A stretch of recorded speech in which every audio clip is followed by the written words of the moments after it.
الحمدللہ نحمدہ ونصلی علی رسولہ الکریم رب اشرح لی صدری ویسر لی امری واحلل عقدۃ من لسانی یفقہوا قولی۔ اس سے پچھلی آیت جو گزری الم تر الی الذین اوتوا نصیبا من الکتاب یشترون الضلالۃ، اس میں یہود کی بری خصلتوں کا ذکر تھا، تو ان آیات میں بھی انہی بری خصلتوں کا ذکر ہے۔ اعوذ باللہ من الشیطان الرجیم، بسم اللہ الرحمن الرحیم۔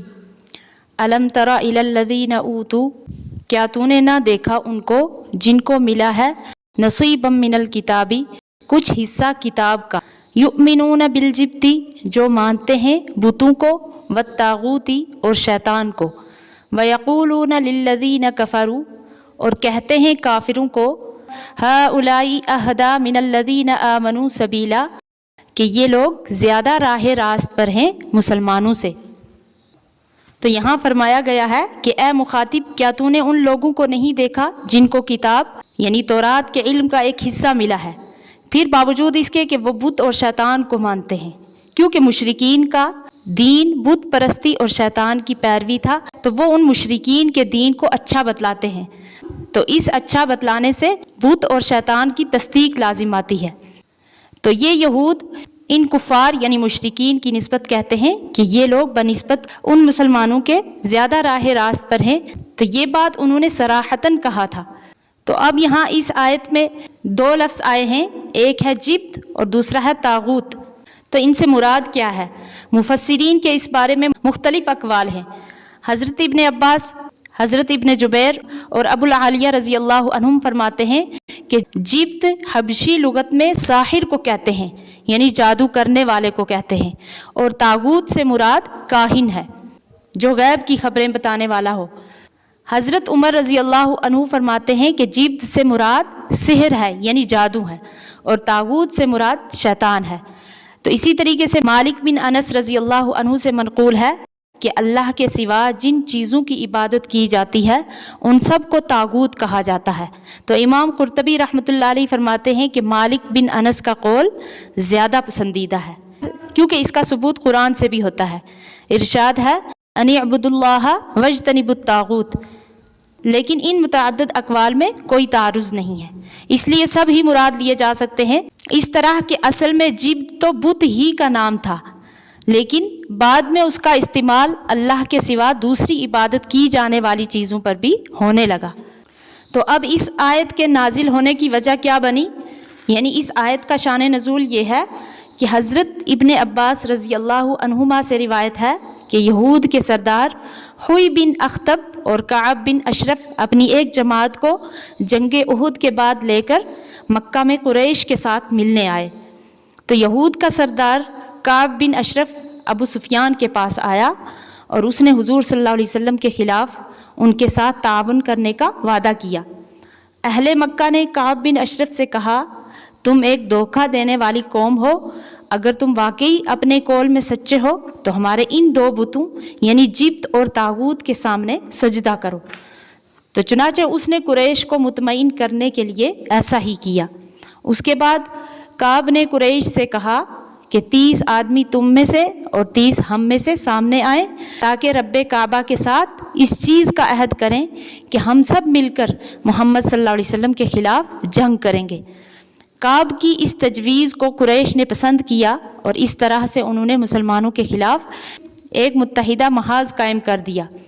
اس کے بعد ابو سفیان نے کعب سے کہا کہ تم اہل علم ہو، تمہارے پاس اللہ کی کتاب ہے، لیکن ہم بالکل جاہل ہیں، اس لیے آپ ہمارے متعلق بتائیں کہ ہم حق پر چلنے والے ہیں یا محمد صلی اللہ علیہ وسلم۔ کعب نے پوچھا کہ تمہارا دین کیا ہے؟ ابو سفیان نے کہا کہ ہم حج کے لیے اپنے اونٹوں کو ذبح کرتے ہیں اور ان کا دودھ پلاتے ہیں، مہمانوں کی ضیافت کرتے ہیں، اپنے خیش و اقربا کے تعلقات کو قائم رکھتے ہیں اور بیت اللہ کا طواف اور عمرہ کرتے ہیں۔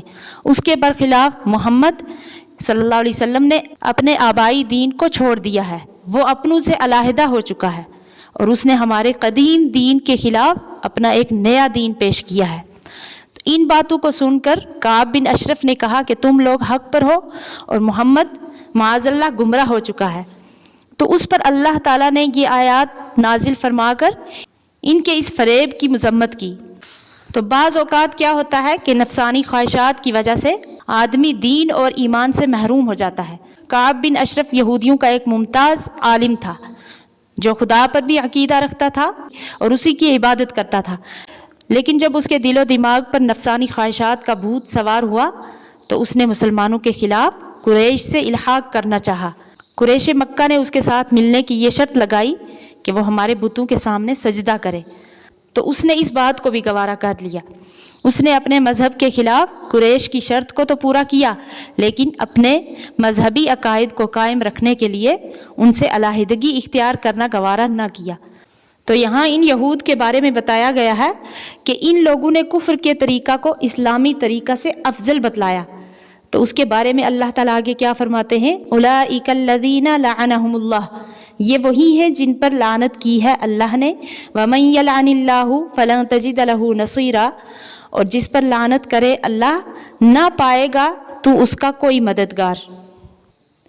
مطلب یہ ہے کہ اس پر ان کو آخرت میں یا دنیا میں بھی سخت سزا ہوگی۔ تو چنانچہ ایسا ہی ہوا، دنیا میں ان کے بعض قتل، بعض قید، بعض ذلیل ہوئے، اور آخرت میں جو ہونے والا ہے وہی ہوگا۔ تو اس آیت سے معلوم ہوتا ہے کہ جس پر اللہ کی لعنت ہو اس کا کوئی مددگار نہیں ہوتا۔ اب غور طلب یہ بات ہے کہ اللہ کی لعنت کے مستحق کون لوگ ہیں۔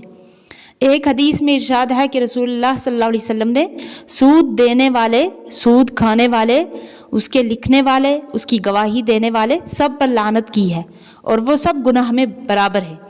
ایک دوسری حدیث میں آپ صلی اللہ علیہ وسلم نے فرمایا ملعون من عمل عمل قوم لوط، یعنی جو آدمی لوط علیہ السلام کی قوم کے جیسا عمل کرے وہ بھی لعنتی ہے، یعنی مرد سے بدفعلی کرنے والا۔ پھر ارشاد فرمایا کہ اللہ تعالیٰ سارق یعنی چور پر لعنت بھیجتا ہے، جو انڈے اور رسی جیسی حقیر چیز کی چوری تک سے گریز نہیں کرتا۔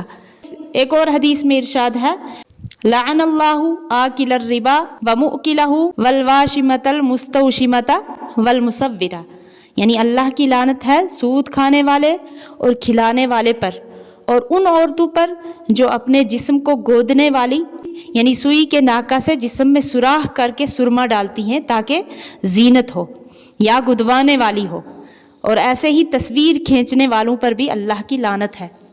ایک دوسری حدیث میں آپ صلی اللہ علیہ وسلم نے ارشاد فرمایا کہ اللہ تعالیٰ لعنت بھیجتے ہیں شراب پر اور اس کے پینے والے پر اور پلانے والے پر، اور اس کے بیچنے والے، خریدنے والے پر، اس کے نچوڑنے والے اور اس کے اٹھانے والے اور منگوانے والے سب پر۔ ایک اور حدیث میں رسول اللہ صلی اللہ علیہ وسلم ارشاد فرماتے ہیں کہ 6 آدمی ایسے ہیں جن پر میں نے لعنت بھیجی ہے، اور اللہ تعالیٰ نے بھی ان پر لعنت کی ہے۔ اور ہر نبی مستجاب الدعوات ہوتا ہے، یعنی ہر نبی ایسا ہوتا ہے جن کی دعائیں قبول ہوتی ہیں۔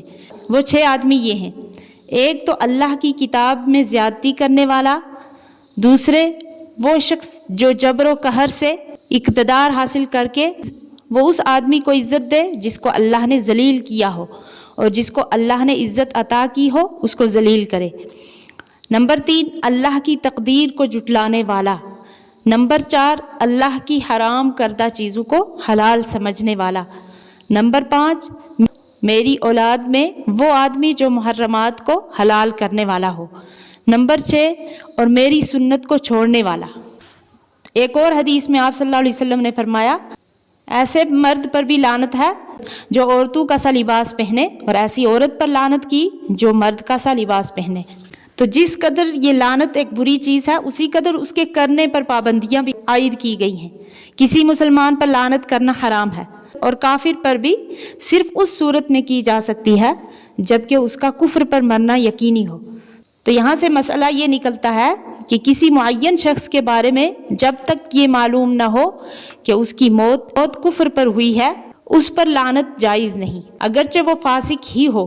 اسی اصول کی بنا پر یزید پر لعنت کرنے سے علامہ شامی رحمۃ اللہ علیہ نے منع کیا ہے، لیکن معین کافر پر جس کی موت کفر پر ہونے کا یقین ہو، مثلاً ابو جہل، ابو لہب، تو ان پر لعنت بھیجنا جائز ہے۔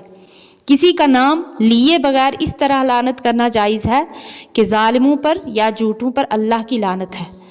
اللہ تعالیٰ صحیح سمجھنے کی توفیق عطا فرمائے، آمین۔